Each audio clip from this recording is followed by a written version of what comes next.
What's up, everybody? Welcome to Kinda Funny Games Daily for Wednesday, September 18th. I'm Imran Khan, and joining me is the one, the only, Mr. Video Games himself. Boo! Gary sucks! Gary Whitta. Kevin, what's up with that? I thought you were my buddy. I don't know, you gave me a weird look. I got scared. A lot of things been going wrong. I gotta go. All right. Wait, what's going on? Kevin's already off? I mean, What's he had, happening? he Yeah, had- Barrett's in. It's just thrown off all my shit. yeah, we have a rotation of people to Now insult you're you, stuck Gary. with me. I don't. Fucking this too is, bad. This is, Deal I feel with like it's gonna it. be a bad show. It's already thrown me off my game. Gary, Kevin it's basically never- says I suck and then walks off stage and then you show Hey, up. I'm He gonna doesn't say basically this. say you. He straight He up said I you suck. Yeah. He's just straight out I'm said gonna, it. I'm Yeah. gonna say this. It's never a bad show when you're on Gary Whitta. Yeah, see, That's true. Okay, I'm actually happier now that Kevin's left and Barrett is here. Maybe Barrett's always- raising you up to like punch you down later. No, Barrett's always no. nice to me. Okay. How are you The doing, bad Barrett? guy. I'm great. Yeah? Imran, how you doing? I'm doing okay. I was not aware of the shift change right there, so that was a surprise to me. He'll come back. I'm just Okay. letting you know. All right. We're still this is- fixing our this is a new computer combo. stuff. Yeah. First time hosting together. I saw people trying to think up names online of what we should be called. Oh, Because like really? you and Greg are the G and G, or the You were GG. GG. GG. So I guess we're supposed to be like And the there's like, well, there used to be Frandria and things like that. Yeah. You know, there's these cute little, I don't know, did they come up with anything good? the one I saw was Whitron. That was the only one I saw, That's which I the didn't. best you got? Yeah, I'm not That's- sure I like that. Why? I mean, we don't have to have like a Benefer kind of thing going on, do we? we don't, but maybe we should. Why don't we, let's see how it goes. I mean, I don't know, maybe this is going to be peanut butter and jelly, Mm-hmm. or maybe it's going to be that new fucking donut chicken sandwich that KFC just I rolled saw out. that and I immediately had a heart attack. Yeah, I'll eat anything. I'm a trash can, but that did not look good to me. Oh no, that looked great. No, I'm Barrett, gonna, would you eat that? It reminded me of in high school. My friends and I would go down to the In-N-Out in Daly City. Oh, right no, next to that, right next to the Krispy Kreme. yeah. right next to the Krispy Kreme. And what we would do, we would order In-N-Out burgers and then No. go to the Krispy Kreme and then replace the buns with donuts. No. Yeah. See, the farthest trash food I'm willing to go with fast food is the McGangbang thing of like the McDouble. Then you put a chicken sandwich between the patties. It's actually Ooh. it's terrible for you. It's probably Yeah. like 15,000 I calories. mean, I can kind of halfway see that, but like a donut burger? Mm-hmm. Oh, it was I feel- good. It was I good. feel like we're just doing this stuff to try and like create internet memes now. Like we're not Yeah. doing it because it tastes No, we're good. we're doing it to try to kill ourselves faster because the apocalypse is coming, and so we're just trying to Yeah, get we've rid got of nothing to ourselves live for, before right? that So we happens. may as well Yeah. go out with a bang. Exactly. I mean, it's going to be a tasty ass bang. Gary, I wanted to call you out a little bit. Oh 'Cause yeah, we- what have I done now? We mentioned that Andrea is no longer no longer a permanent co-host on Kinda Funny. Right, she's down in LA. So that leaves Tim, Greg, me, and you. Yeah. 3 of us have beards. Okay. Where do you get off not having a beard? Well, I have actually had every now and again. I can show you pictures. Mhm. I have grown beards over the years. I need to see these pictures. when I'm in yes. when I'm in the right mood. The problem with it is, I just can't grow a really good full beard. It always comes in patchy. Mhm. It also comes in very gray, so it also just accentuates how much gray hair I have on me. And also, like, I can never. People say to me, like, they said there's an itchy phase when you grow a beard, Right. And it's a bit like if you can get through that, eventually it'll go away, and then you've just got a beard and it's not itchy anymore. I could never get through that phase. It just stayed itchy for too long, and eventually I would just go into the bathroom and just fucking shave it all off. I could never been able to sustain a beard, and I don't think I look good with a beard. So that's why. I feel like the gray beard is actually like very distinguished I though. think there's also enough fucking white dudes with beards in this business. Do we? 3 of them work here. Yeah, I mean, it's what makes me different. I'm glad that Barrett, can you grow a beard? Have you ever tried growing a beard or a mustache? Maybe you look good with a mustache, I can grow facial hair. right? But it's just like peach fuzz kind of thing. Yeah, it gets patchy. call it Like bum my fluff in dad England. couldn't Bum really fluff. get a good beard in until like he was in his late 20s, so I'm like holding off on that. But when he got the beard, oh man, did he look good? I mean, it's almost a stereotype, the bearded, gamer, White guy? Yeah, Oh, the bearded guy guy, on yeah. YouTube. talking You know about why, games though? With a beard. Mm. It's because It's if we, it's part of the fucking uniform that you've got to have. if we don't have beards, we look like we're 12. Maybe Fair. that's what it is. That's the problem. Fair. I mean, but I don't have that problem, so I don't need Yeah. a beard. No one's But- going to accuse me of looking 12. That's true. But like the phase between like it's itchy and it actually like you can use it to scratch your hand is fantastic. The only reason I want Right. it is because I have like not a full double chin, but I have like 1.5 chin, and I'm trying to hide that at one point. It's It's great for that. It is great for hiding parts on your face you just don't want anyone to see. Maybe I'll do. We're talking about beards in general, but neck beards too. Maybe I'll do. Maybe I'll do Movember this year just to see. I want to see you grow a beard in time for Extra Life. I can show you what. I'll after the show, I'll show you. I've got pictures on my phone of when I had a beard. It doesn't look great. Yes. Okay, we're gonna have that for Extra Life. Is the Gary Whitta beard watch. This is Kind of Funny Games Daily, each and every weekday at 10 a.m. live right here on twitch.tv/kindoffunnygames. If you're watching live, you can correct us when we get stuff wrong by going to kindoffunny.com/you're wrong. If you don't want to watch live, you can watch later on youtube.com/kindoffunnygames or listen later on podcast services around the globe. Bro, you even did the little... I'm trying to emulate Greg as much as possible. I know, you got it down. It rings in your head, so that's the easiest way to remember it. I mean, Greg has such a he's down. Every mannerism is the same every week. It's like that's what I like about watching Greg. It's like comfort viewing, right? Like every little thing that he does, and it's just you feel like you're in a safe place with Greg because it's the same thing every week. Plus, if everything ever goes wrong, if he's even slightly different, something's completely wrong. Right. Yeah. So it's a good canary in the coal mine kind of thing. Yeah. To be part of the show, head to patreon.com/kindoffunnygames, where bronze members or above get to write in, and silver members or above get the show ad-free. Today's stories include: a new Pokemon is taking the internet by storm, Twitch has confusing new rules about inappropriate content, and Call of Duty Modern Warfare's crossplay is surprisingly easy. But first, a little housekeeping.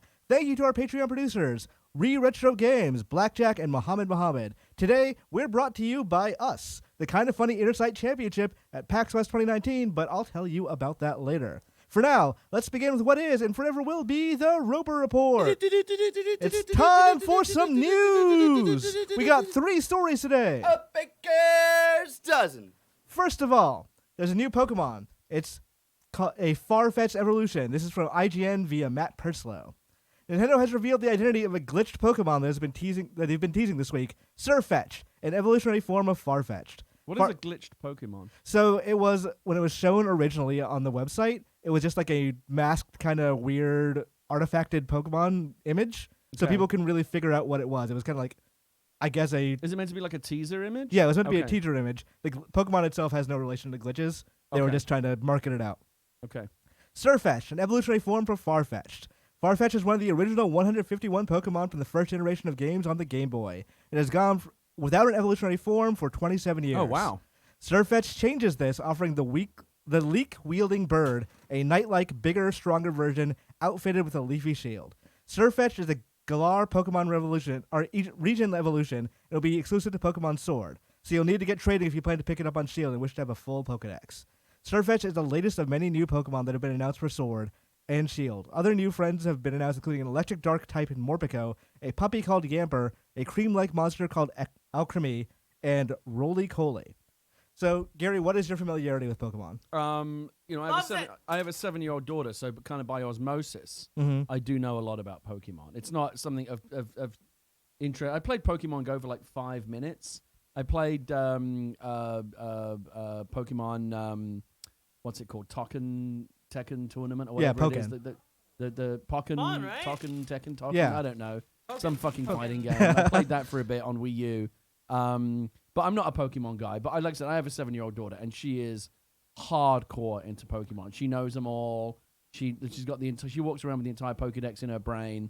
I wish she were here. She would be the expert on this subject. Okay, yeah, we need to get her as a guest host. Yeah, we'll get her on here at the next Pokemon news drop. But that's actually kind of interesting to me because from my perspective as like a 30-something-year-old man, I always think of Pokemon as a thing of that only 30-something-year-old men play, right?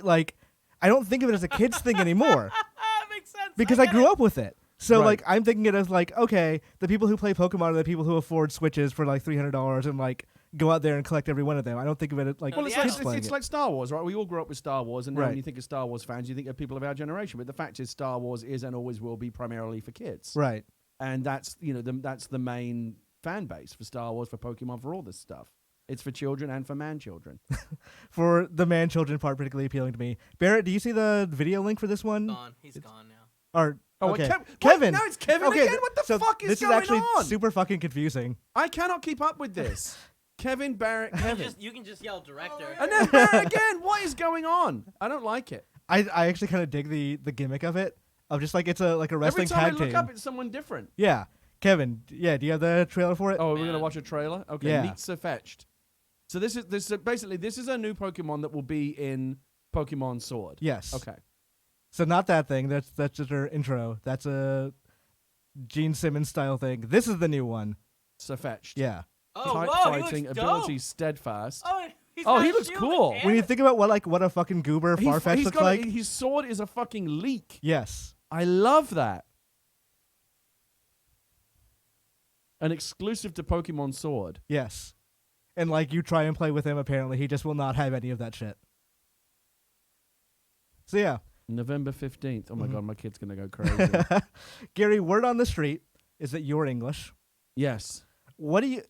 This is a weird thing because like Pokemon, they tend to go with regions and then like theme the Pokemon around a real life region, but like it's fictional. Like so, this is the Galar region in Sword and Shield, but this one is the UK. Galar is supposed to be the UK? Yeah. Yeah, because it has a lot of kind of rolling hills and green countryside and stuff like that, right? I get it. Yeah. It has kind of a European, British kind of look to it, yeah. Right. So what do you personally think? Like, what would be the most British Pokemon you could think of if you had to make a Pokemon? They're like Gary, as an expert of English culture, what would you make? I feel like there's a really funny answer to that question, but I don't have one for you. I wish you'd have asked me that. I wish you'd have teed me up before the show so I'd had a chance to kind of think of something and then make it This is sound the hot like seat, I did Gary. it extemporaneously. I don't know, maybe like a Pokemon that fucking complains all the time. Okay. Yeah, I could deal with that. Complaino Complaino the Pokemon. Complaino the Pokemon. Fan artists, get on it. Yeah. If you have a different answer at some point, we can bring it up whenever. Just like whatever we're talking about, regardless of how serious. How Just about be one like, called Boris that is just completely fucking useless and like is the one Pokemon you don't want in your Pokédex? I was thinking like and leads all the other Pokemon over a fucking cliff to their doom like lemmings. Yeah. What about that? Yeah, that would work pretty well. Okay.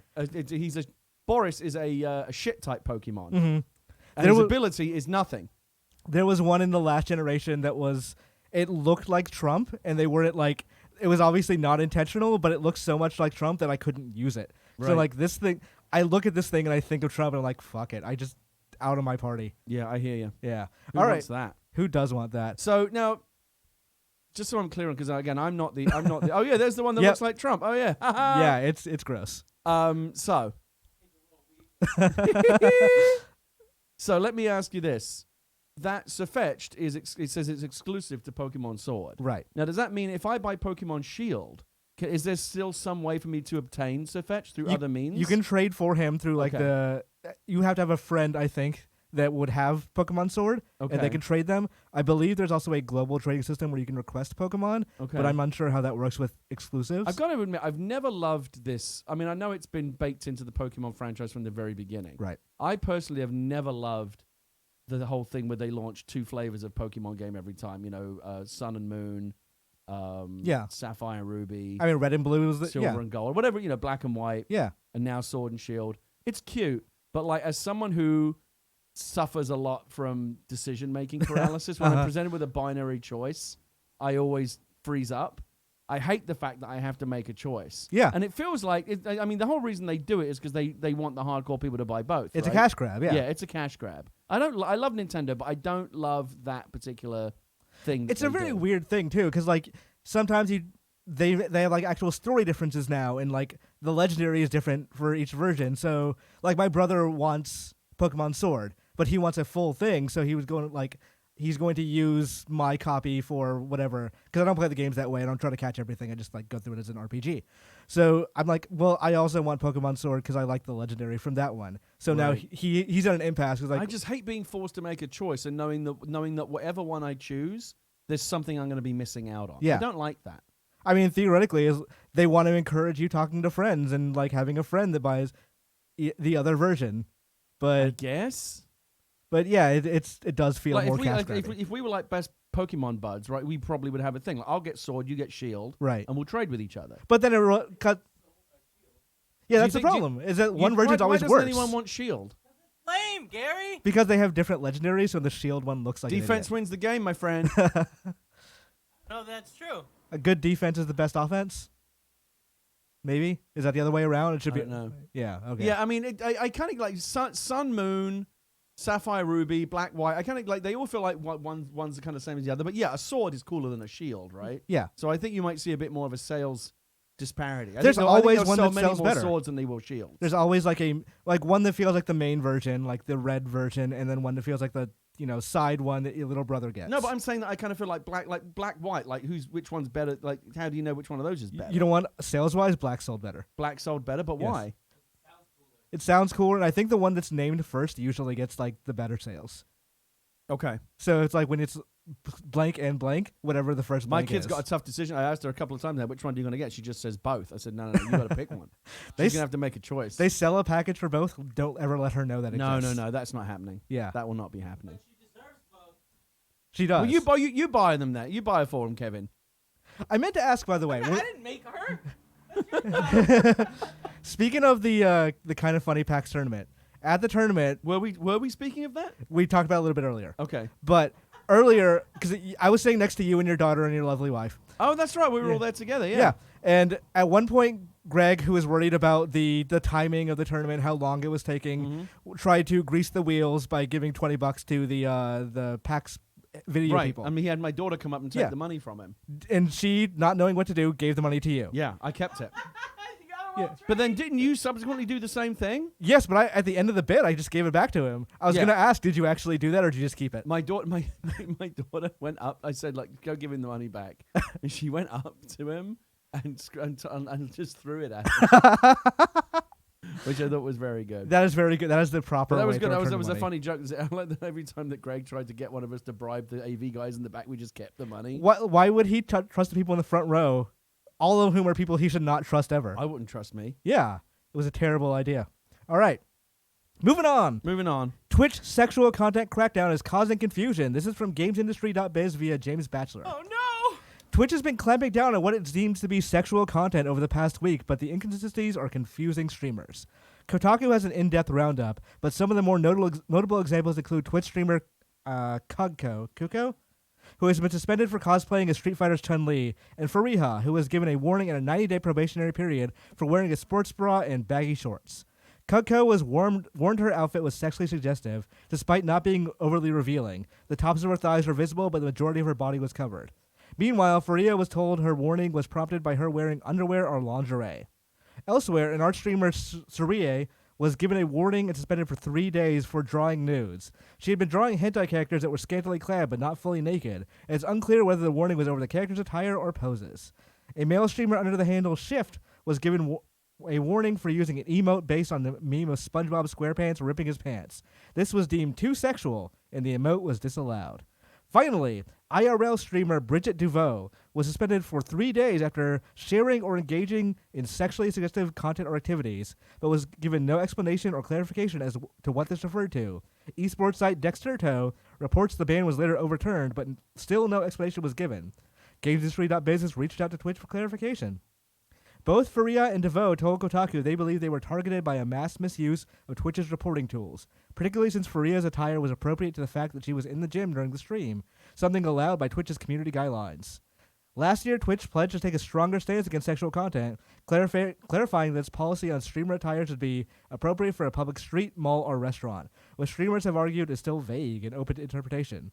Microsoft's rival streaming platform Mixer has often been criticized for taking an even stronger stance, with clothing guidelines that seem to target women, and even deem a strapless top as sexual enough to warrant an 18+ rating for a stream. So, Gary, I did some research, and I looked into like this person's like Chun-Li outfit.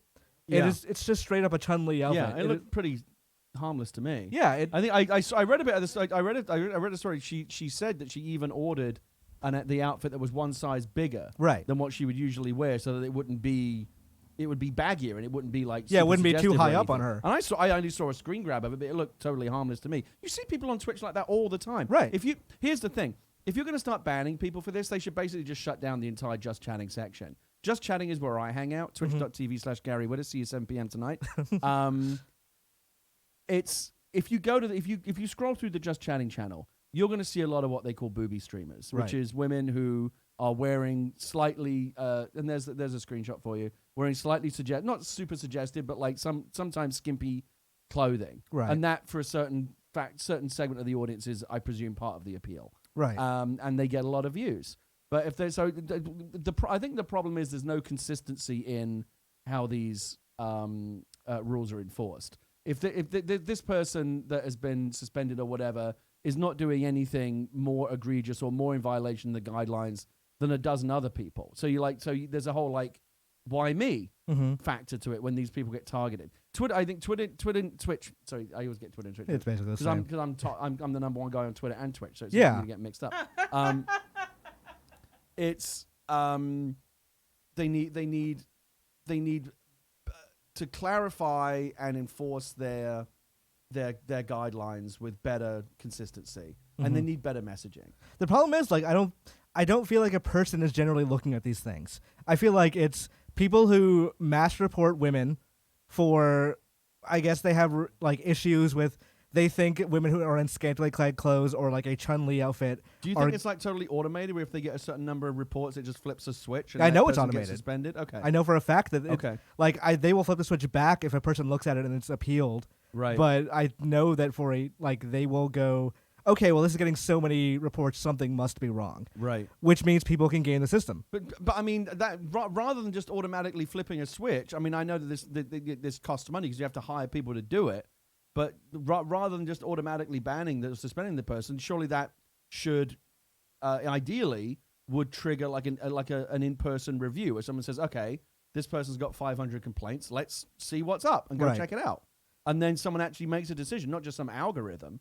Because, like you said, it's too easy to game the system and to abuse people, like essentially kind of a DDoS attack on someone. Mm-hmm. Oh, let's just report this person until they get banned because we've just decided that we don't like them, we want to make trouble for them. Right. That's not good. Which is this is a thing of you can actually find subreddits for these kinds of people who are like, oh, well, women streamers who don't wear enough clothes are ruining Twitch because they're making most of the money by, I guess, tricking men into watching them and subscribing or whatever.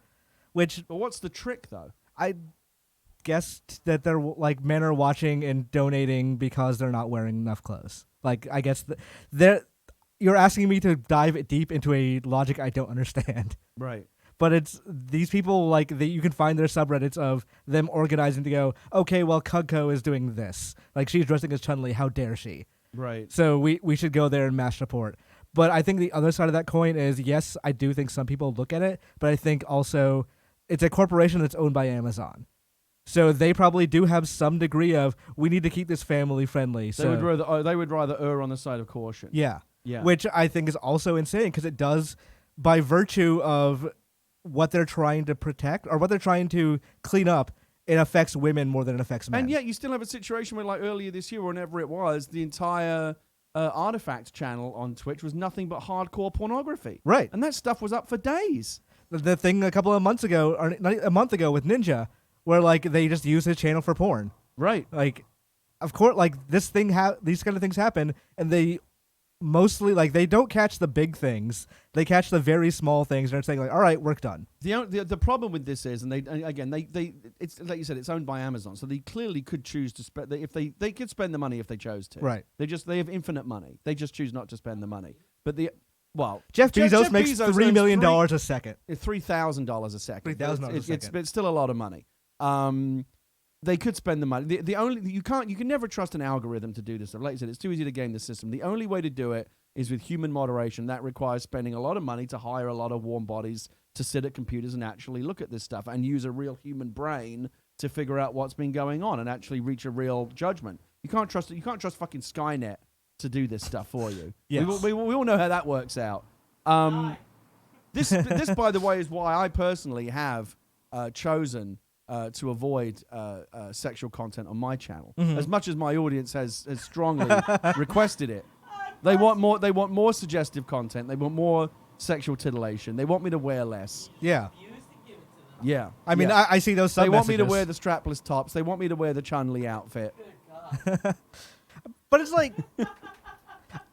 I mean, listen, I'm chubby enough that I actually could qualify as a booby streamer. Right, of course. I could be a booby streamer. Yeah, no. We can I mean, I get that paper rolling in. I choose not to be. Oh yeah. But I have Gotta friends. grow somehow. I have friends who they're female streamers on Twitch, and they'll wear a tank top, and then people will be like, "Oh, well, clearly this person is just trying to attract male audiences." It's no, it's fucking hot in their apartment. Like, Well, but but let's be honest, they are also trying to attract male audiences, I'm sure they don't care. and it Like, works. A lot of those. When I first started streaming on Twitch, I spent a lot of time looking at just chatting channels, all of them, and I looked at everything on there. And if you look at like a certain number of, the some of the female streamers, and you watch them for like 5 minutes, and there's not really any content. They're just, and this is true that some of the male streamers as well. I'm not trying to, pick one thing or the other. Right. But like they just sit there. There's no real content. When I stream, I at least try to kind of have a conversation and talk and provide some content. A lot of the streamers out there just sit there and do nothing. And it's like, are you even fucking aware that there's a camera on you right now?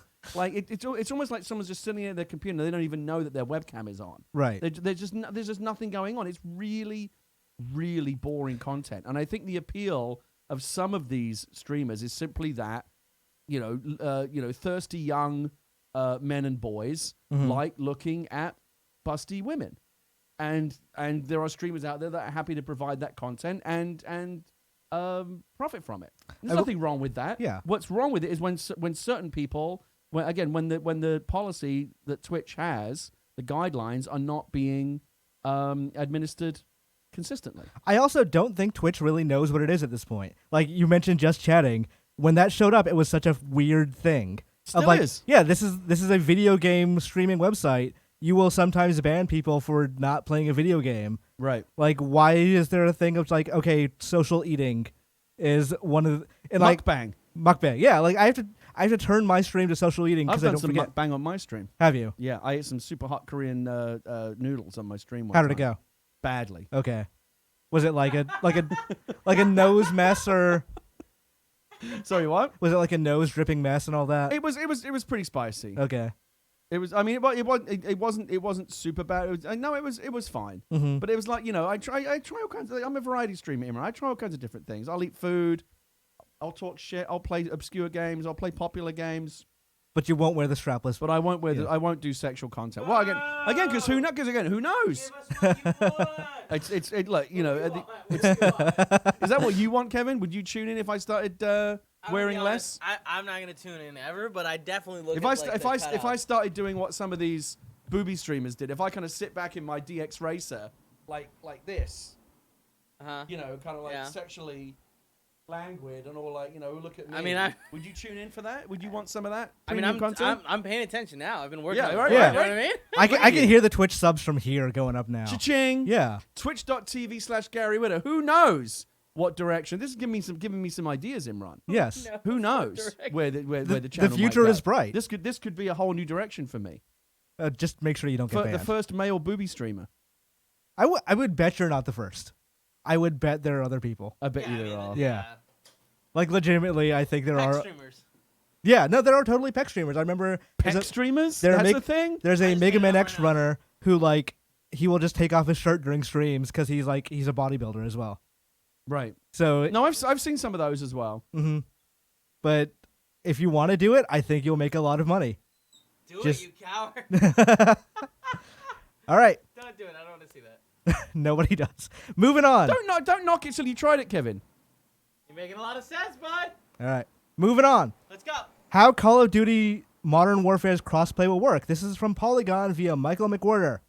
Call of Duty Modern Warfare is coming to consoles and PC on October 25th with crossplay support across PS4, Windows PC, and Xbox One.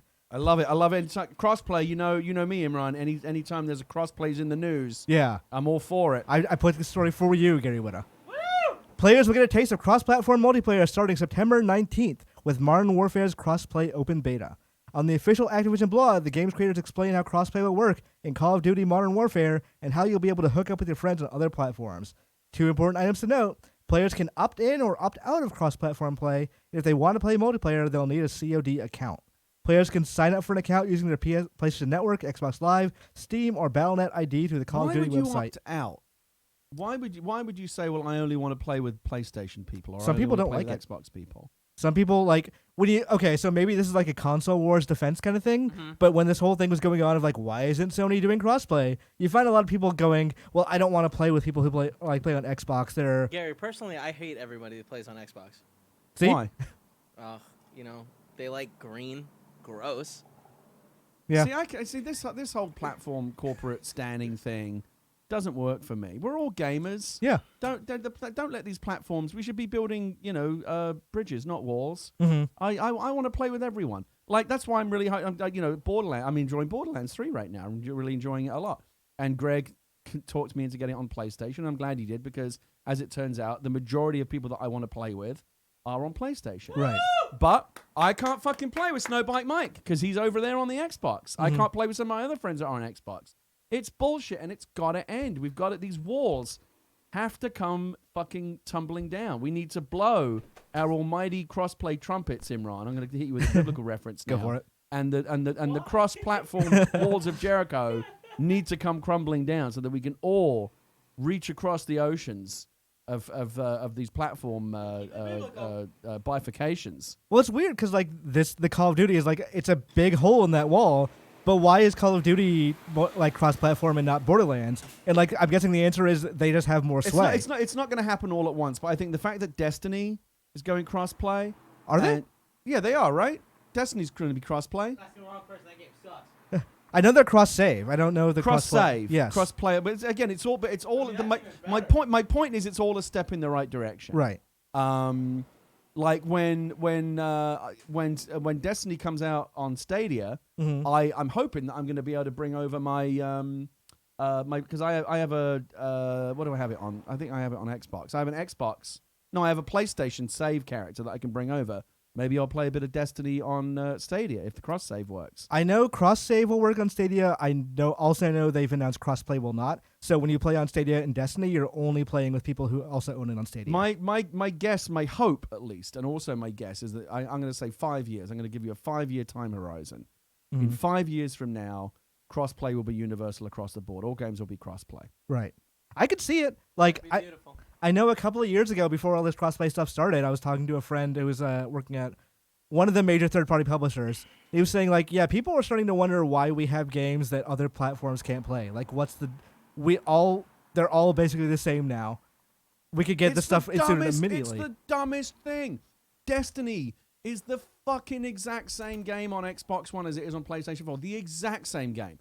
Call of Duty Modern Warfare is the exact fucking same game on PlayStation 4 that it is on Xbox One. Yeah. Why can't we play together? It is ridiculous, and it's got to stop. And 5 years from now, not only will we be playing crossplay, we'll all be looking back on this. And can you fucking believe that back in the day, we couldn't play together? We were all locked into our own little ecosystems. Yeah. Xbox, and it's going to be ridiculous. If Sony loses next generation, I bet you they embrace crossplay real fast.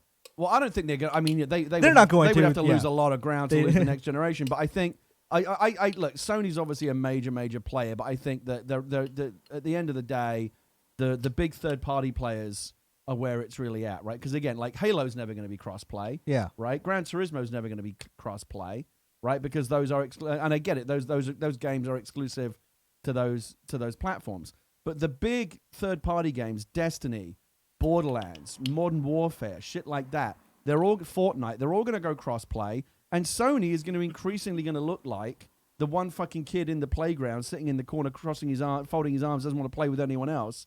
They're going to have to get on board. Right. They can't be the last holdout. I read a story yesterday for IGN. It's here's a list of every PS4 crossplay game, and there's surprisingly few. There's way less than you would think. Yeah. And there should be more.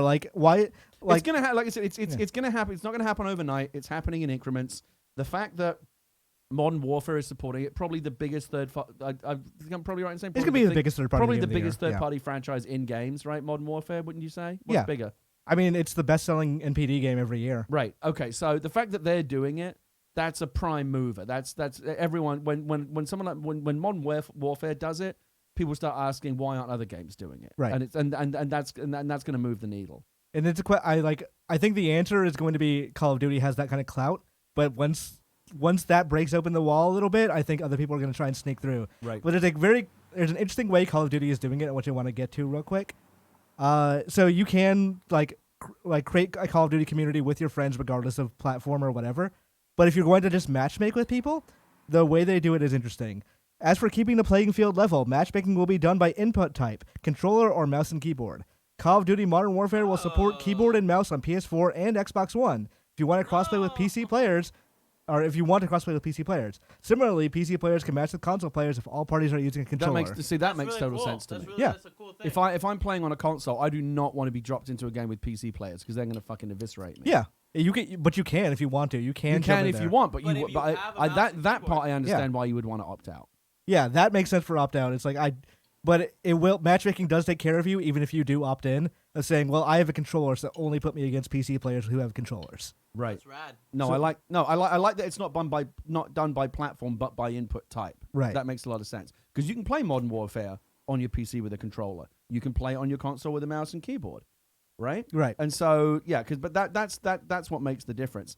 But yeah, this is going to be like I still remember even on really popular games, matchmaking can often be a pain because sometimes it's just matchmaking, it's trying to find players. Mm-hmm. Once those cross-play walls come tumbling down, then there's a much bigger pool of available players to matchmake with. Yeah. And so that's just going to get better as well. If the only delineation is are you using a controller or a mouse and keyboard across the entire library of people who are playing that game, Yeah. I'm going to find a match very quickly. No, I think that they're doing this in exactly the right way. Yeah. There's a very positive move. I remember back in the 360 generation, I had to think about, okay, where will this game run best? And also, where is this game going to sell best? Because Right. that selling matters for how if I'm going to be able to find people to play with. So I would Yeah. get Street Fighter for the 360 as opposed to the PS3 because I felt like there was going to be more people to play with on 360. I don't want to have to worry about that in the future. Right. I just want to get it where it's going to perform best or where I'm going to be most comfy playing it. I hear you. All right. Moving from that Call of Duty story to a bit more of a serious Call of Duty story. There was an article that I'm putting up for required reading, which went up on IGN yesterday. It is from a former Marine named John Phipps, who is a friend of us. Mr. Negative. Yeah, Mr. Negative. We saw him at the Kind of Funny tournament as well. Yeah, He so I is- met him at PAX. Cool guy. He is historically terrible at video games, Me too. but he is quite good at writing. And he wrote a story yesterday about Modern Warfare, and you know how the game uses a white phosphorus as a kill streak. Yeah, we talked about it on KFGD when I was on here several weeks ago. Yeah, when I saw it, I was like, this is really fucked up. And John does a very good job of explaining why. Problem? What was that for? You keep running away from it. This board isn't as good as my board. Oh yeah, we've had some problems, so we have a new soundboard, All right. and also Greg is yelling something. That's fine. You and me are All going to have a conversation after the show, Kevin. I doubt it.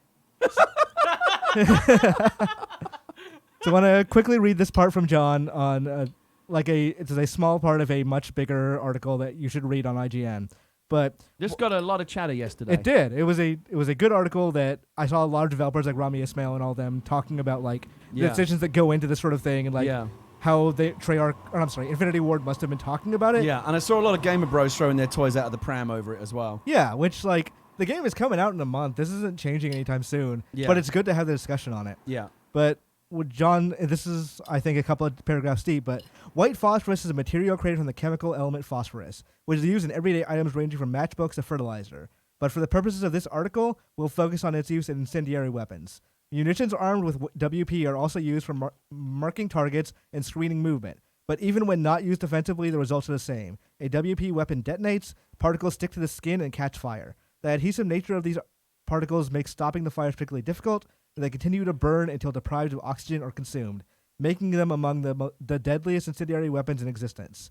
And it doesn't stop there. As your skin is melting and bubbling, the chemical is absorbed into the body through the burn itself, causing extensive damage to your liver and kidneys, eventually resulting in total organ failure. Of course, that's not the only way white phosphorus kills. Breathing the smoke for an extended period of time will burn you from the inside as it chokes you to death. Even without direct contact, inhaling the fumes will kill you, causing I'm not a doctor, osteonecrosis in your jaw. What this means in layman's terms, the bones of your lower jaw will simply putrefy and rot away. You will die extremely painfully as your head literally starts to rot while you're still alive. This is a kill streak. You get this as a reward for killing enough people. I would suggest people read that article, but I am sure Infinity Ward has had that discussion. The fact that they went ahead with it feels weird to me. And it reminds me of a thing at Judges Week, we saw the big reveal of Call of Duty. Mm-hmm. And I was sitting in that theater, and the first part of that segment was them telling us about the campaign, how it's so much more story focused, how it's going to focus on the horrors of war. Right. Then we took a little break, go to the bathroom, whatever. Come back, sit back down, and then it was the technical aspects of like the guys who make the guns and make the sounds for the guns and all that jazz. And one of the guys said a thing that was like, this is gonna look like live leak footage. And I remember audibly saying, I was sitting next to Austin Walker, I remember audibly saying, Jesus fucking Christ. Like, why would you ever say that? Yeah, why would that be a positive? Because like I think that's what they think sells. Is that to a large portion of that audience, it does. Yeah, and that's disappointing. That I'm not saying that can't be in the game. I'm saying you can't finish off the idea of we're making a realistic story about the tragedy of war, and then saying, but it's also going to be super cool, like you're watching it on CNN. And once again, this is required reading. Go to IGN.com to read. I was disappointed by the reaction to this story yesterday, but I wasn't surprised. A lot of gamer bros telling John to shut the fuck up. Look, John's a combat marine. He's been downrange. Yeah. He's been under live fire. He's seen his fucking friends die face down in the dirt. Maybe listen to what the guy has to fucking say. Yeah. And if your first response to someone saying this thing is fucked up by my experience is to say your experience is wrong, stop. Right. Stop. Get off Twitter. Backspace. No one's saying pull it from the game. Yeah. I didn't read the entire article, but I don't think he's saying that. I think he's saying just be aware. Just understand what it is that what this is simulating and turning into entertainment for you. Right. Just think about it. And consider that maybe it's in poor taste. That's all. Yeah. As we get why further is that and so further. why is that so offensive to so many people? Because people don't like the idea that something they like. So I've been thinking about this for a number of years. Is you remember I want to say 10, 15 years ago there was the Jack Thompson stuff. Yeah. Of he really hated video games and he was on a quest to, I guess for lack of a better term, censor them and get them pulled from shelves and stuff like that. Yeah, I remember it well. I think that was a fight worth having among for the gaming community versus people outside of it. But what that did is that it created a very hardened community sense of whenever somebody criticizes video games, we have to come back in full force. So when that started happening again with Feminist Frequency and Sarkisian, people went at it just as hard, even though there was no reason to, because these were not people trying to pull games from shelves. They were people trying to just say let's look at this a little more closely and try to figure out why we do some of the things we do. Yeah. So when this still comes up again, John saying, okay, well, we have a white phosphorus in this game. Let's examine why that's in this game and what we're doing for entertainment. People are like, oh no, you can't attack my video games. These are escapism for me. This subject belongs solely to me, not to anyone else. I guarantee you right now, there's people in the live Twitch right now complaining about this conversation. There'll be people in the YouTube comments complaining about what we're talking about right now. Fuck them all. Look, if you can't handle a bit of critical evaluation, a bit of introspection, someone like John, who again I think was very much earned the right to have a fucking opinion on this subject. Right. If you can't handle that without shitting the bed and having to fill Twitter up with your gamer bro comments, you're the fucking snowflake. Yeah. If this is a problem for you, get fucked. You like that, Kevin? I do. But finding a better internet is so far away. If I wanted to know what's coming to the mom and grop shops rough. today, It's rough. where would I look, Gary? The official list of upcoming software across each and every platform as listed by the Kind of Funny Games Daily show hosts each and every weekday. Out today. Oh, you're not going to do it? What? The song? Yeah, you got to do it. Okay, so I tried to do this. You did this. You got to do the whole thing. Last time I did the song, everyone was like, you didn't get the notes right. And I'm like, Well, the only way you're going to get it is by keep practicing. okay, let's try Also, it. you make your own I'll song, tee you up again. All right. The official list of upcoming software across each and every platform as listed by the Kind of Funny Games Daily show hosts each and every weekday. Yeah. See, I thought that was pretty good. I thought it was good too. Nailed it, But dude. somebody was like, it's not exactly like Greg's. I'm like, But you don't want it to be exactly like Greg. You want to be you don't want to be Greg. You want to be Imran. yeah, I'm not Tim You gotta be Gettys. your I don't own need to look man. exactly like Greg. All right. All right. You got good. It is so fucking weird, right? Like, That's what happens. Everyone starts merging into each other. so, like, Kevin, did that Twitter account follow you that was like Greg Gettys? No, I don't know. Maybe. So there's a Twitter account that started following me that's like, it was either like Greg Gettys or Tim Miller or whatever like that. I've seen it though. But it's a Photoshop of Greg and Tim like merged into one person, but it doesn't look any different from either of them. And it's very, very It's fucking very weird. creepy. So I saw it and I'm like, I don't know how to deal with this. I'm just going to like go to sleep. But That's a good choice. yeah. You nailed it. Did not like that. Did not like that at all. All right, out today. Trailmakers, football drama. I wonder which football that is. Dreamland Solitaire, Bolt Halt, Spirit Arena, Crying Suns, Seven Circle, Planetside Arena, Jenny LeClue, Detective View. Not much of a not exactly a banner day, is it? Not I don't know. really. Maybe there's a couple of gems in here. I but hear Jenny LeClue's Dreamland good, Solitaire and football drama aren't exactly jumping out at me. Well, hold on. I didn't finish quite yet. Mabel in the Wood launches on Xbox One today. That could be good. I don't know. Maybe. New dates. Call of Duty Mobile launches October 1st, probably without white phosphorus. Spin Rhythm XD drops Juicy Beats on early access October 22nd, Nintendo Switch in 2020. The next Ace Combat 7 Skies Unknown DLC mission, Unexpected Visitor, is coming to Americas on the PS4, Xbox One, and PC via Steam on September 25th. Deal of the day! The PSN Big in Japan sale is going on now for 6 more days. If you haven't jumped in yet, you should jump in. There's deals on games like Sekiro, Kingdom Hearts, and a lot more. If you're looking for like some things to pick up, I think Resident Evil is also on sale. Is it Sekiro or Sekiro? Sekiro, I think, is the way I've always heard it. I always thought it was Sekiro. Maybe I'm super wrong. But it's a foreign word, so we're both right. It's all about Friday, Imran. It's all about Friday. It's all about Tomorrow is It's all about Link's Awakening and Goose Game. and Goose Game. Yeah. And don't forget, tomorrow I'm actually very excited. Apple Arcade. Oh yeah. I think it looks like Apple Arcade actually has a really good lineup. You sent me a list for I required sent you a reading. list Yeah. for required. We didn't have to do it, but like I recommend it. I tweeted it out early. If you want to look at my Twitter feed, The Verge had a list because Apple. It's actually incredible, launching with 50 games, which is a pretty amazing lineup. Yeah. And the point that The Verge was making, that it's almost kind of overwhelming how many games there are to try.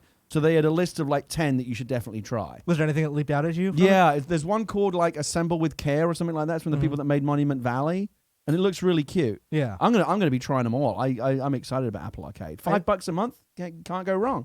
$5 a month is a good price, and the first month is free, so I'm gonna at least try the first month. And I think if you buy, because I get the iPhone every year, I think I get a year of it for free. If you buy like an Apple product, you get like a year of it for free. I think that's for the Apple Plus, TV Plus. No, but I think it includes that. Maybe it includes Apple Arcade. Yeah? You're wrong, can That's tell a, us. That's a Yeah. lot. That's a lot of stuff. It's a lot of good stuff.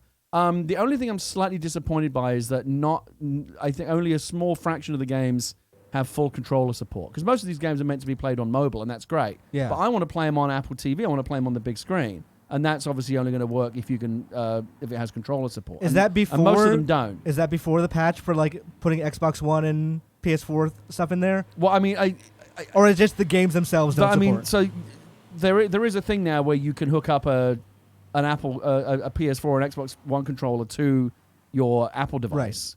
But just some of the games aren't designed to support a controller. Okay. Yeah, that I imagine that's going to change as time goes on, as like they start getting more money from Apple Arcade. But Yes, but I mean, I understand most. My guess is that probably 95% of the players on Apple Arcade are going to be playing on mobile devices, not on Apple TV. I mean, that's the it's reason, nice that it's yeah. also on Apple TV. Yeah. I mean, I'm going to probably play most of these things on my phone, and at that point, a controller is kind of irrelevant because I'm not carrying my phone and also an Xbox One controller on my hip. I'm just excited. $5 a month, and you get to try as many games as you want. Brilliant. Yeah, I'm excited about it. It's more subscription services could stand to be that cheap. Yeah. I mean, and again, Apple. Again, these big streaming wars are coming, right? Apple's undercut Disney Plus, $5 a month for Apple TV Plus. You get a year free if you buy an Apple TV or whatever. Yeah. I'm telling you, What the content do they have? begun these streaming wars have. Yeah. and and a lot of it is going to be undercutting themselves on price. Disney came in super low, undercut Netflix. Apple said, "Fuck you. We've got even more money than you. Let's undercut you." And I'm telling you, it's going to get ugly. I mean, that's good for me because like I'm not paying. Like the NBC one they announced yesterday, Peacock. The one That's called Peacock. That's a fucking terrible name. It is like an awful name. But they announced that, and I'm like, I don't need this. I'm fine. I don't need a streaming service that has a Saved by the Bell reboot. I do. It depends on who's in it. If they bring back all of them, then sure. Don't Is that something they backtrack. actually announced? That was actually announced, yeah. Oh yeah, I'm excited about that. Mario Lopez and the other one. Who Oh, he's played going to be in Jesse. it? Yes. So they're bringing back Oh. some people. They haven't announced everyone yet. I'm going to assume Dustin Diamond's not So in they're it. playing themselves, right? But Yeah. now older. Is Is it going to be like their kids that are now in high school or I something? would assume so. I assume that's the way they're going to do it. Brilliant. I can't wait. Yeah. We'll see how that goes, but I'm not going to pay for a new subscription service for it. I may, when that show is over, pay for a month of it. and I then mean, do it. I haven't subscribed to CBS All Access yet, but when Picard comes out, that's an example of how one show. I will pay a subscription fee for that one show. Mhm. While you have that, are you gonna watch Discovery? Yeah, and I watched Twilight Zone and all the other stuff that's on there as well. But like nothing about Discovery's pretty CBS cool. All Access has made me want to divvy Yeah. up yet until Picard was like, I'm all in. I'm just saying. Like it could that could just CBS All Discovery's Access pretty rad. it could just be Check out the Discovery, Picard that's what I'm app, saying. and it's got one show on it, and I would you're have all paid set, I that's would have all you paid needed? for it. Yeah, but check out Discovery. It's pretty rad. All right. Yeah. I mean, these streaming services are basically like rental stuff. Like, we're renting the service for 1 month, so I don't need anything more than that. All right. Reader Mail. Now it's the time for Reader Mail. You can write into patreon.com/kindoffunnygames where you can get your show ad-free. Speaking of ads, this episode of Kind of Funny Games is brought to you by the Kind of Funny PAX tournament, which you talked about earlier. It's not a big deal. You just go there, you go to YouTube, you go to kindoffunny.com/PAX tournament. You see us fail miserably at video games. I was out the first round. Not proud of it. I think Mario and Sonic at the Olympic Games, not great to come in the first time with knowing 0 rules. Gary, you were also out the first round, right? I was out in the first round, but of the 3 contestants in the round, I came second. I didn't come last, and the guy that beat me was the guy that went on to win the whole thing. So I feel like Yeah, that's that's pretty there's good. some small consolation there. Yeah. Plus, and like it would have been nice to have a bit of practice on. Like I had no idea what I was doing. I did 110-meter hurdles, and like 50 meters in, I figured out what the control scheme was, and I was able to do better. But by that point, I was already behind. Yeah, I had the same And problem. when they did That's Ultimate the fun of Chicken it, Horse, guys. that whole thing was a fucking nightmare because no one knew how to play the game. That It ended pissed up me being off. a How big do you waste not of know time. how to play Ultimate Chicken Horse? That's a great game. Well, no one on the stage did know. Yeah, that same thing happened last year with Overcooked, where no one knew how to play Overcooked. Right. But you can see us lose. I lost to Nick Chester, which is not fair because Nick Chester is good at everything. All right. What was your game? It was gymnastics. Oh right, yeah. Like, yeah. or ribbon, something, whatever. I got it. I'm kind of not ashamed, but surprised to admit that I actually that kind of sold me on that Mario and Sonic Yeah, at the Olympics the game I think I looks might have to cool. get that. I'm probably going to look into buying I it think I'm going to get it. or beg Sega for a code. One yeah. of the two. Yeah. But, all right. Reader mail. First is from Nano Biologist. Hey, Imran and Whitta. Witron, Imta. Happy Whitta Wednesday. None of those are going to stick. Yeah, we need Jesus Christ. we need to put our best minds on this or just give up. You each have a very colored history in video game industry and have worked with both worked with a magazine company. What was it like working on that side of the industry? How were the main topics picked that covered the main fold and got the cover highlight? During big news heavy months, have you had to switch out anything last minute? How thorough were your editing processes to make sure there were no issues with your final product since you couldn't edit it after? We haven't gotten too much perspective on the magazine side of news. It's very interesting to hear what that was like. Thanks, the Nano Biologist. I mean, you could do a whole podcast answering Yeah. that question. We're not going to be able to like really talk about that in depth, but it was always surprising to me how the days before deadline everyone is running around with their hair on fire to get everything done because you, like you said, you cannot change it after it's out. Right. And the getting Game Informer in print, I was like, okay, yeah, this is a professional organization that's done this for 20, 30 years at this point. Everything should be down to a finely tuned process. Then it's like, okay, we go to deadline on the 15th. By the 12th, we're like, oh god, who can edit? We need to get this design done. We don't have screenshots in yet. PR hasn't sent us the thing yet, and it is fucking manic. I cannot believe how like going from the website to print is so difficult. I both miss it and don't miss it. Yes. I mean, it is, print magazines are now. I was just reading a thing the other day that's in the UK, my homeland, Mm-hmm. where print magazines have always been a big business. You go to a news agent in the UK and you see like massive. You don't really see this here. Like where would you go right now if you wanted to buy a magazine? Where the fuck do you go? Like newsstands aren't really a thing anymore. Like you might go to Barnes and Noble. You got to go to the fucking airport to buy a magazine. But in England they're everywhere. They're in every corner store has like a massive magazine rack with hundreds of magazines. So it's always been a very big market in the UK. But even in the UK, the magazine market is like fucking cratering, and big magazines are closing all the time. And print, it's taken a while, but print is finally, I think, it's absolutely on its last legs. And it's partly because the stuff that we would write in PC Gamer, by the time you got it, that news was 3 weeks old. Yeah.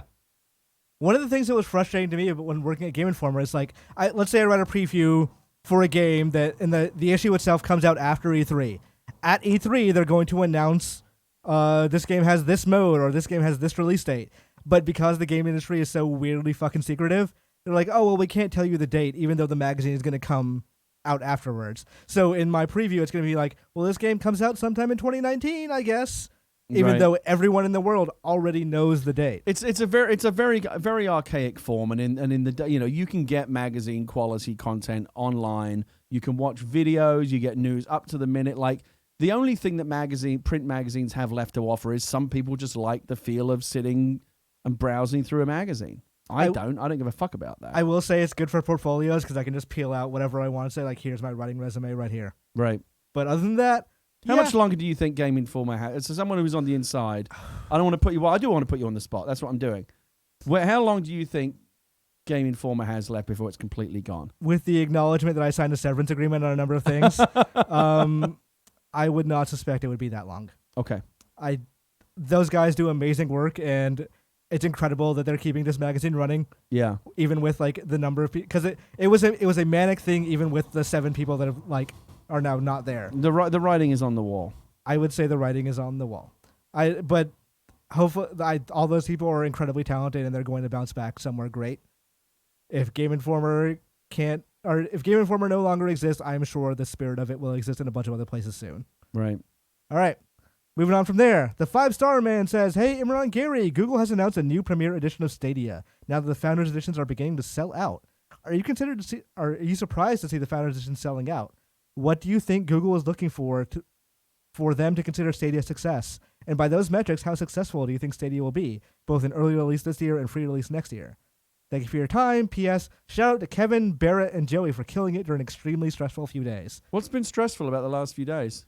Everything broke. Have you not been paying also- attention to the feeds? I thought Have you been having some AV problems? Oh yeah, so Oh, many. really? Monday. I saw Greg send up a flare for a mixing board thing. So Yeah. Monday, I'll walk you through this. Monday, our control computer died, and so we had to swap out Cool Greg's computer with our regular computer. Well, Kevin did, and that was like an hour before. Kevin's giving me the death stare over here. And that What's was like going an on? hour before Games Daily was supposed to go live. Okay. And it was like terrifying. And then so like Kevin was able to like do all that stuff. We're working on the main computer still to this day. We'll get it back in here when we can. And then yesterday I come in and like something like I'm like setting up the studio and stuff. 15 minutes before we go live, I noticed, the soundboard's not on. And I try to like mess around with it, and I call Kevin. I'm like, hey, and I didn't say it out loud, but I was thinking in my head, I think the soundboard died. Sure as shit, soundboard died. So was that related to the PC dying, No, or just Doesn't look like it. no, they were just like two. So it's just a bunch of like entirely random things that all just happen to happen at once. And now the LED wall is making the image like what happened here, Kevin? It's fixed now. Okay. What's wrong with it now? It was the LED wall was being weird, but now the image is way bigger than it should be. It does look. Yeah. It does look like it's too big. And Yeah, I he was pointed it gonna out to me. now that you've said that, that's all I can see. Oh yeah, I see the problem. What's the problem? We're doing live fixes, folks. Live tech support right Yeah. now. Live IT. Try turning it off and on again. Oh, that's right. So basically, God is trying to shut down Kind of Funny. Yep. Pretty much. But All we're right. fighting them. So We fight gods. I don't know. I don't know what Google would. I'm sure internally they know what they would consider a successful launch Right. for Stadia. Who knows? Do you know what this Premier Edition is? What is that? I'm not sure. Maybe you're wrong. Let us know what the Premier Edition of yeah, Stadia it was announced is. today because they also announced that they're selling out a Founders Edition, which I they got the didn't- Founders Edition. Did you? Yeah, because I'm a sucker. I'm an early adopter. I'll try anything. Mm-hmm. What are you expecting from it? Are you just expecting like the things they described? I've talked about it on the show before. I know there's a lot of skepticism out there. Mhm. I'm actually pro Stadia. I think that Yeah, you are. I think it can work. I actually and here's my Do you want it to work? Save this clip, come back and hit me with it if it comes out of the box a clusterfuck. But this is my prediction. I think it's going to surprise a lot of people. I think it's going to meet or exceed expectations. I think that technology, like the concept of that streaming technology, is absolutely the direction that the industry will be going in the next whatever number of years. Are you pro Stadia? That's the thing. I think Stadia's business model is entirely wrong. How so? I think it needs to be a Netflix style thing of I click you remember the description of you see a game on YouTube, you click the thing, and it takes you to that game right there. Right. I think that doesn't work if you need to buy every game individually. Right. I think it should be like Some games are going to be part of a Netflix type. some system, games, right? yeah, but it needs to be everything. Yeah. It needs to be like, oh, Assassin's Creed Odyssey looks cool. Let me click this thing and just start playing it. It may be a much higher cost than a Netflix because like we're talking about $60 games. So like, I mean, look, what they obviously have the ability as this launches, they'll see how it's working and they'll be able to pivot and change the model and say, well, now we're introducing a new subscription tier where you do get everything or whatever. You know, they'll change things on the fly depending on. They won't know until they put this thing out into the wild. You never know. And then my guess is that whatever the business model is right now, pay this, get that at launch, will not be the same a year from now. They'll have changed something. Yeah. They'll have reacted to how people are consuming the games or what they are. They'll see all the metrics. They'll see what people are and aren't doing, and they'll go with the flow. Yeah, I mean, in the worst case scenario, Stadia is a stepping stone to something bigger. Right. But I think it's a interesting technology that's held back by a business model from 5 years ago. Yeah. But we'll see how it goes. I am hopeful that they figure it out sooner rather than later. All right. Sian writes, Happy Whitta Wednesday, Gary and Imran. When I saw the E3 headlines yesterday, I got excited. Next year, I turn 30, and my birthday falls during E3, so I've been toying with the idea of going. Apart from the cost of the trip, as I live in the UK, one of the things that makes me unsure about going is the conversation around E3 becoming less relevant. On one hand, that makes me feel that the opportunities to go while it's still good are numbered. On the other hand, does that mean it just wouldn't be worth it? What are your thoughts on the E3 experience with the consumers attending? I know that changes the ESA are allegedly making are consumer-focused, but do you reckon E3 is a good event for fans at all? Should the fans be excited by those changes? And crucially, should I spend my 30th birthday at E3? Thank you for your thoughts. P.S. Gary, I am so emphatically on your side when it comes to the conversation about difficulty modes you've been having on Twitter. The ignorance toward accessibility is shocking. Baby ass baby mode forever. PPS. Shout out to my best friends from the What's Good meetup in London.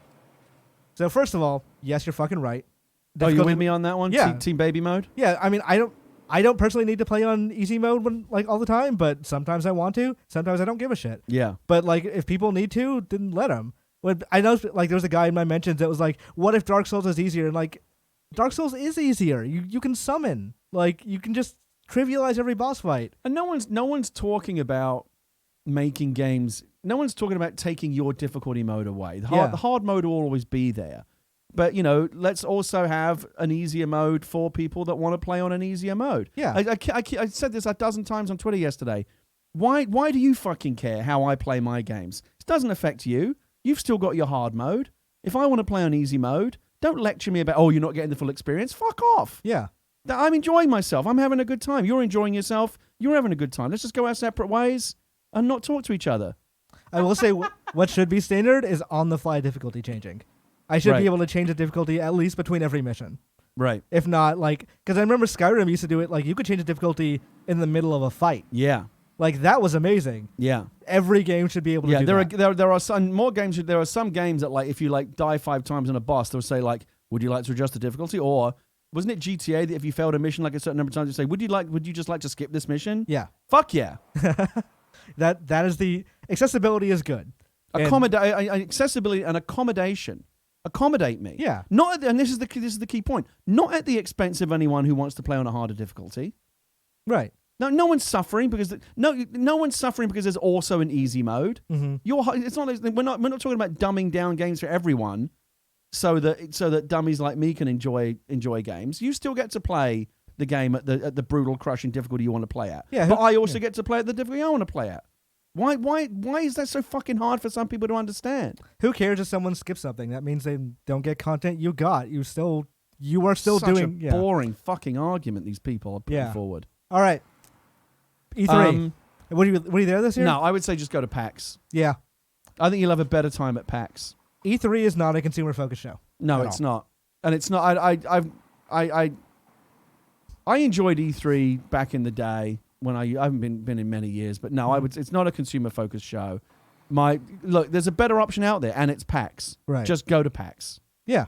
If you're looking for a thing to have fun with, like the mystique of E3, I understand that, especially if you've been in this for a while. Yeah. Of like you were as a kid reading game magazines of like, all the new games are at E3, and that is true to an extent if you've got appointments. If you're someone in media making like, appointments with CD Projekt Red to go see their like Cyberpunk demo.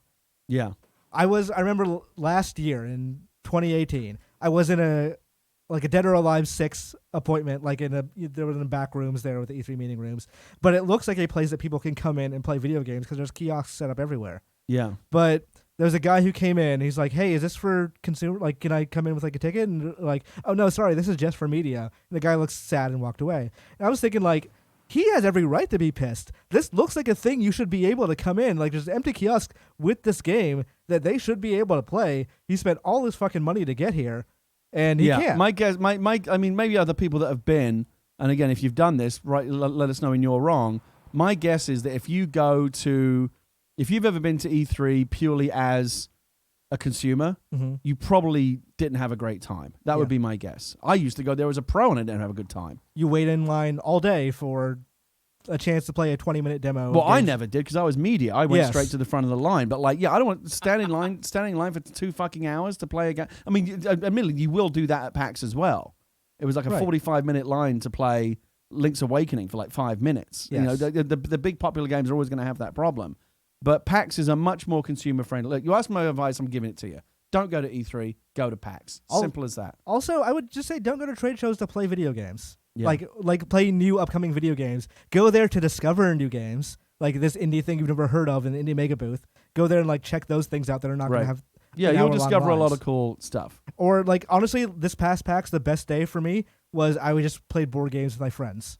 Yeah, like that was it. I wasn't doing media work. I wasn't doing anything like that. But if you're like, if for example, your thing is like, oh, I'm a consumer. I'm going to go to E3 and play Cyberpunk 2077. You're going to be fucking miserable. I guarantee it. Like the mystique of E3 isn't worth it, and the fun of going to play games early isn't worth going there and waiting in line for it. It's not. It's absolutely not. Go to PAX. Yeah, go to PAX and have fun with friends is what we say. All right, speaking of friends, squad up. This one is from Doug, who is playing on PS4, and his PSN name is, what's that? jmduknz. All right, good morning, best friends. I'm looking for some help with Far Cry 5 co-op. I need someone to butt up with for 3 co-op missions. I'm chasing that sweet, sweet platinum. I need a helping hand. I'm a dad and based in New Zealand, so weekend evenings are best, but work with whatever I can get. Thank you kindly, Doug. I don't know if he means weekend evenings his time. Yeah, I guess you'd have to look up like what weekend evenings are in New Zealand. It's like that's not even the same fucking day. Like that might be hard to figure out, but I wish him the best of luck. Doug, go to the subreddit and post a thing with like a timetable for time zones so people can know. All right, let's go to You're Wrong and let's see what people have been yelling at us. Okay. Sword and Shield pack is $120. Do not ever let your daughter know about that. That seems like too much. That's literally just the cost of both games. That must be a mistake. Goose Game's full title is Untitled Goose Game. Apple TV Plus is free for 1 year with Apple device purchase, not Apple Arcade. Yep. Oh, Apple TV Plus, but not Apple Arcade. Yeah. Okay. So you're gonna have to pay for it, Gary. $5 a month? Yeah. I think I can swing that. Just have one less coffee a month. Google Stadia Premiere. When compared to Founders Edition, Premiere does not offer the first 3 months of Buddy Pass. Okay. Does not offer the limited edition controller in Midnight Blue. It's a generic, clearly white controller as part of the shell instead. I could have got a Midnight Blue. I think I just got the white one. I want the Wasabi one. That's the one I like. Yeah. It annoyed me that you couldn't get that with the Founders Edition. Yeah, you have to get it as an extra add-on. It's their whole, like, again, what I'm saying of them trying to position that stuff is like, they're trying to launch it as a normal console, which I think doesn't work. What they should be doing is they should be saying, this shit is so insane that we can't explain it. You just have to try it and give it a shot. And right. Like, it should be buy a controller and just immediately give it a shot. Right. Instead it's like, here's a couple of different colors. Choose the one that's best. They're trying to be 2006 Nintendo. Let's see. The guy who beat you is Cameron Hawkins at the Cinephile guy. So he's the one who won the tournament overall. Okay. Yeah. All right. That looks like Is that it? We're mostly right on everything. So that's our team name. It's Team Right. Team Right. Yeah. Okay. Let's stick with that. All right. Tomorrow's host is going to be me and Greg. Then on Friday, it is going to be Greg and Tim. And then I think tomorrow on Gamescast, it is me, Fran, Tim, and Greg. So expect me to rant a lot about Borderlands. You're going to be talking about Borderlands? That game is a fun bummer. A fun bummer? It's a fun game, but it's also a huge bummer in a lot of ways. Give me an example of why it's a bummer. It's really fucking glitchy. When I was like, I was just hanging around with friends in the Sanctuary ship, just gravity broke only for me, and I could not get back down. I haven't suffered from a lot of glitches. I don't. I've got issues with the map, issues with mission and waypoint The UI management, is super bad. and, issues like, with the UI. But despite all, and a little bit of issues with like, it occurred to me while I did a tweet about this the other day. It occurred to me that like I've been playing the same game for 20 years. Yes. Go kill 10 rats and I'll give you a better hat. You know, Which is also one of the reasons Borderlands is a bummer. But it works. You know, it's this. We're rats in a maze, dude. Like press the button, get a pellet. Yeah. I will say, and it works. It works at a fundamental level. if I weren't playing that game with friends, I would be significantly more depressed about it. Yeah, but Right. like, you are playing with friends. Yeah. Like it's so much fun to play with friends. It's fun with friends. It's but fun with beyond friends. That, it's I know a lot of people. I just wanted to Greg about this before the show. I know a lot of people have been complaining about the sophomoric humor. Mhm. Yes, it is, but like I like it. I actually like the fact that I fucking hate it. There aren't enough goofy games. Like look, Gears 5, great, Control, all these amazing games out there, but they're all very serious games. It's nice to have a bit of goofiness every now and again. I don't hate that it's goofy. I hate that it's bad. Okay. Like some of the jokes are just awful. Like a lot. That game has a weird number of sex jokes for any video game, really. Yeah. But they're all like sex jokes as if they were written by a 13-year-old. But the thing is, I you feel have like to. that makes it But funnier. for like a large part of their target audience, that probably is exactly the right kind of humor. That's probably true. Oh no, I I'm part of that target. I found the Rick and Morty shotgun. I'm like, nah, I'm done. You I'm know, done like- with I'm done with Rick and Morty things in general. What? I just did the Rick and Morty like level where you're chasing that lady. Good lord, there's a level. Well, I mean, no, sorry, like mission. Okay. Side mission.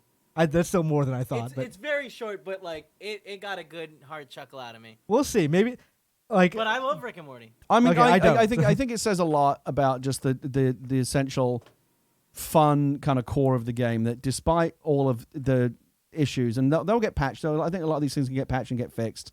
That the core experience of the game is a lot of fun. Wouldn't you agree? I would agree. Yes. Okay. Borderlands is more Borderlands, which is what I wanted. Right. There's things about it I don't like, but we'll talk about that later, I think. For now, Gary Whitta. Yes. For our first time hosting, I think we did great. I think we did good. Team right. Yeah. It was off to a flying start. Team right.